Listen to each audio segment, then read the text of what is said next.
Ethan Kane, a renowned 21st century horror writer, had always been praised for the depth and realism of his characters.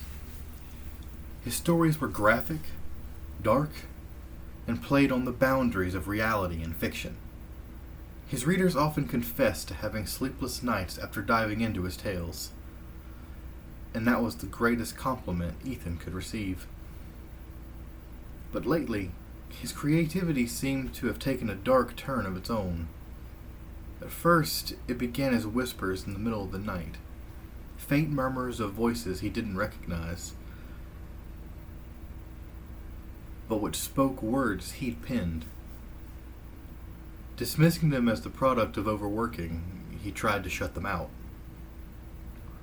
One night, as Ethan sat hunched over his typewriter, he felt a cold breath on the back of his neck.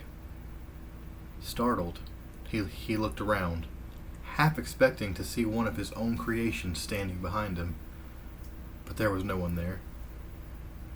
He decided to call it a night, attributing the sensation to fatigue. However, strange occurrences continued. Characters he had killed off in his stories began to send him letters, berating him for his cruel twists of fate. He would find notes on his desk written in dried blood, old typewriters with keys that spelled out ominous threats, and on more than one occasion, he woke up to find disturbing sketches pinned to his bedroom wall. One day he received a package in the mail. Inside, he found a tape recorder. Pressing play, he was met with the screams and cries of all the characters he had subjected to torment.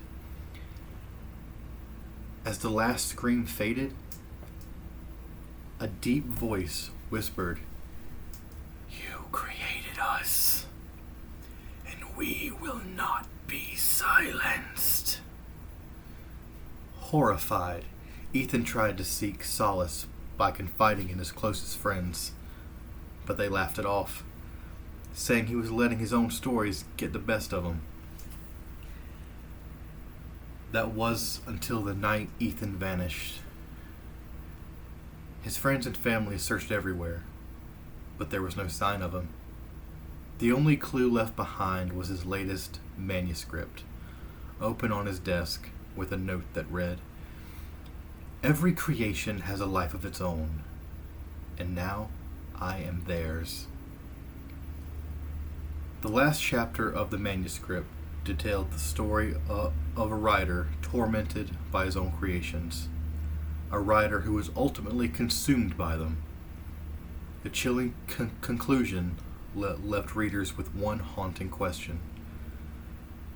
Was this Ethan's confession, or another tale of horror?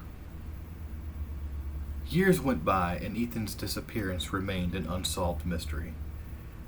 But every Halloween, there were reports of a ghostly figure seen wandering the streets, clutching a stack of manuscripts, forever tormented by the characters he'd brought to life.